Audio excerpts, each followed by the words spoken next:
After episode 7, the finale has one massive problem to solve.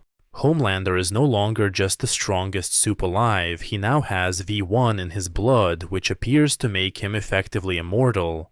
Episode 7 made the situation even more chaotic instead of simplifying it, and it almost seems like the finale is doomed because there is only 1 hour to resolve everything. Frenchie is dead, Soldier Boy has been shoved back into cryosleep, the 7 is basically finished, the Deep is completely lost, and the boys still do not have a clean answer for how to kill an immortal godman.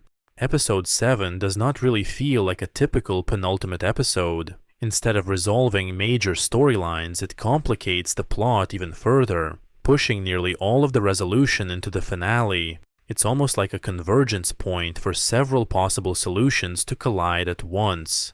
Homelander probably will not be defeated by one person, so let's explore all 8 possible ways Homelander could be defeated, and why I actually think he'll face a fate far worse than death, one that will make him wish he could die.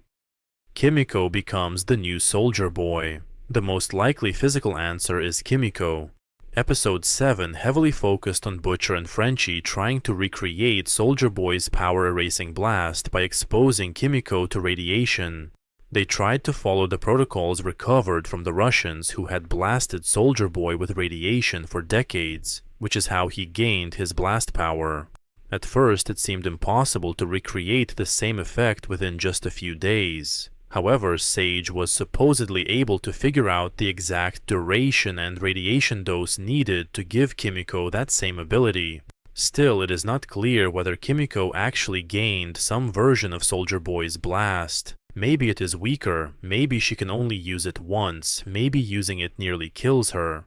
But narratively, she is now the most obvious weapon against Homelander's V1 immortality.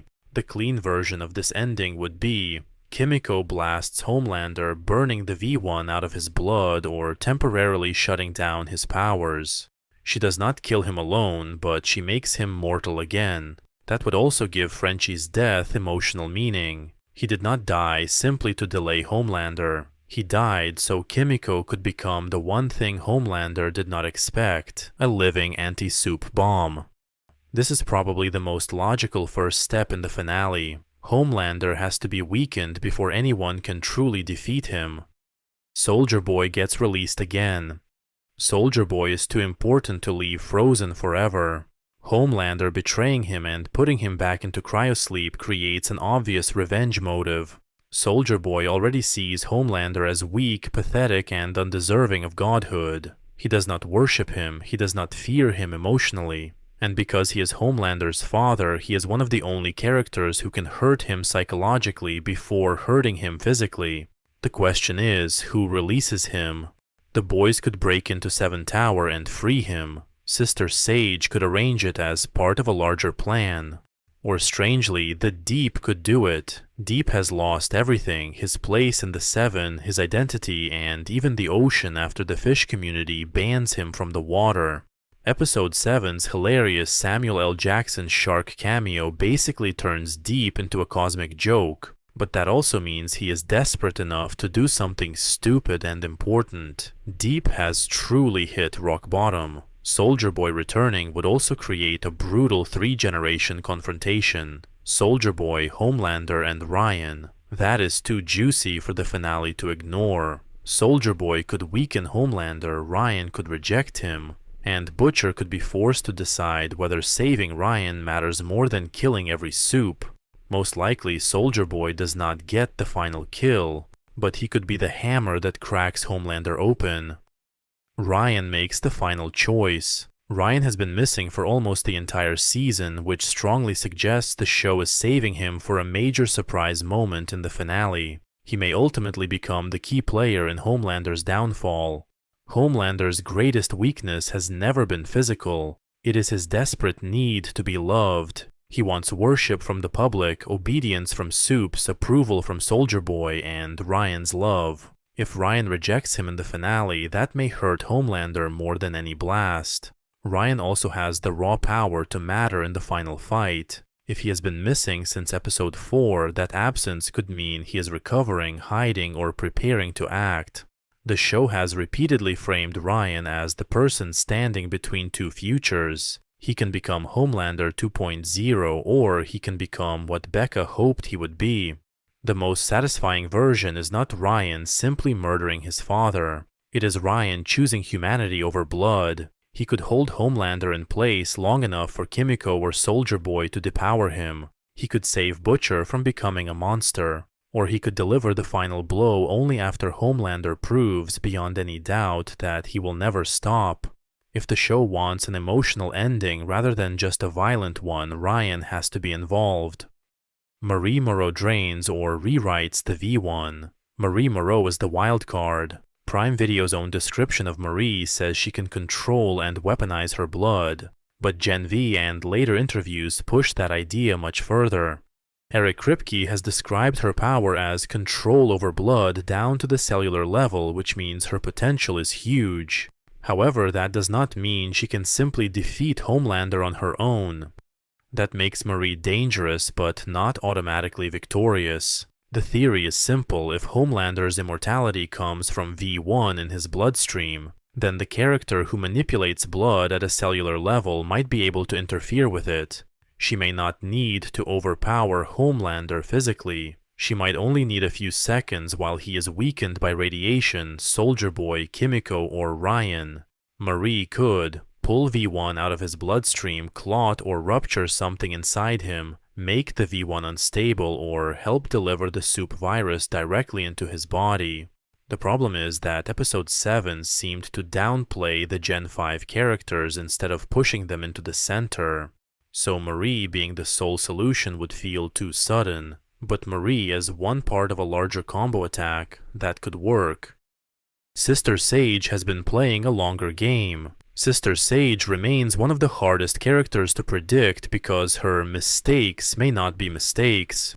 If Sage is truly several steps ahead, she may have already calculated that Homelander cannot be killed in a normal way. Her plan may not be to help him rule forever. It may be to let him become so powerful, isolated, and careless that everyone finally turns against him at the same time.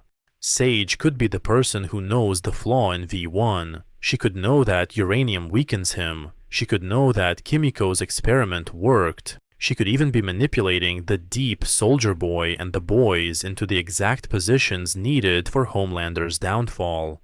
The best version of this twist would be that Sage defeats Homelander because an immortal Homelander is bad for everyone, including her.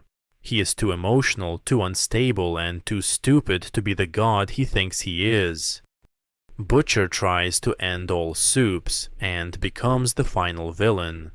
Even if Homelander falls, Butcher may still be the finale's real final boss. The comic ending is important here. In the comics, Black Noir is revealed as a Homelander clone created as a Vought failsafe. Noir kills Homelander, Butcher kills Noir, and then Butcher pushes his anti-supe crusade so far that Huey has to stop him. The show cannot copy that exactly. Its Black Noir situation is totally different, but it can adapt the emotional structure. First, Homelander is defeated, then Butcher refuses to stop. That may be where the supe-killing virus comes back. If Homelander's V1 makes him immune, Butcher might still try to release the virus globally and wipe out every other supe. That would make the finale morally brutal. The boys might defeat Homelander only to realize Butcher has become the next existential threat. This is where Huey comes into play. Huey has always been the human center of the show. If Butcher tries to commit genocide against all supes, Huey may be the one who has to stop him, just like the comics, but reshaped for the TV version. Homelander is not killed, he is trapped forever. This might be the darkest and most fitting ending. If V1 makes Homelander immortal, death may no longer be the right punishment. The worst fate would be eternal imprisonment and torture. Episode 7 already showed that uranium can hurt and weaken him, so the finale could end with Homelander locked inside a special uranium chamber. He cannot escape because the radiation constantly suppresses his strength. He cannot die because V1 keeps regenerating him. He cannot rule, cannot be worshipped, cannot touch Ryan, cannot hear applause, and cannot prove he is a god. That is almost more poetic than killing him. Homelander's entire identity is built on being seen, adored, and feared. Eternal isolation would destroy him more completely than death. He would remain alive forever, but only as a screaming relic of a failed god. This ending also solves the immortal Homelander problem without needing to invent a perfect kill switch. The boys do not beat his immortality, they turn it into a prison. The Deep accidentally matters. The most ridiculous and satirical ending would be if the Deep somehow defeats Homelander. It sounds completely absurd, but it would actually fit the tone of the show. The Deep is obviously not the smartest character, but in episode 7 he truly hits rock bottom. His entire identity is completely destroyed. The Seven no longer exists, Homelander has completely discarded him, and he has been banned from the oceans, lakes, and seas, the only places where he ever truly belonged. That kind of humiliation could trigger a drastic turn in him. Ironically, if the Deep were not so incompetent, he could be far more powerful than people realize. His ability to command sea creatures is actually immense. He can communicate with and influence thousands, maybe even millions of ocean animals. In theory, he could send an entire army of sea life against Homelander at once. Of course, this would still be ridiculous. A whale, a shark, or a swarm of sea creatures taking down Homelander would be one of the most absurd endings imaginable. But that is exactly why it could work. The Boys has always mixed brutality with satire, and having Homelander's downfall come partly from the most pathetic member of the Seven would be the ultimate joke. If Homelander sees himself as the god of the land, maybe the Deep finally embraces his own ridiculous destiny as the ruler of the seas. The most likely ending is a combination of several theories, not just one. Here is the strongest prediction. Kimiko's radiation experiment works, giving her a limited version of Soldier Boy's power. The boys release Soldier Boy or use him as a distraction. Ryan returns and emotionally destabilizes Homelander by rejecting him. Marie or Sage helps exploit the weakness in V1. Kimiko blasts Homelander, stripping away his immortality or suppressing it. Then the final choice comes down to Ryan, Butcher, and Huey. Once Homelander is drastically weakened, Butcher will likely be the one to finish him. The show has always been built around the confrontation between these two characters, so it would make sense for Butcher to deliver the final blow. But the most satisfying ending would not simply be Homelander dying. It would be Homelander losing everything that made him Homelander, his power, his son, his worshippers, his immortality, and finally his belief that he was chosen. Personally, I think the most interesting ending would be one where Homelander is completely humiliated. Nobody believes he is a god anymore. Nobody worships him. Nobody fears him in the same way. And instead of dying, he is eternally trapped inside a uranium prison, tortured for the foreseeable future. That would be a punishment worse than death. He would be forced into endless internal torment, kept alive by the V1 in his blood while the uranium constantly weakens and burns him. It would also leave the door open for the boys to return someday in the future, especially given the show's massive popularity and the popularity of Anthony Starr's performance as Homelander. Thank you guys for watching. Leave your thoughts in the comments below. What do you think will happen in the final episode of The Boys? And I'll see you in the next one.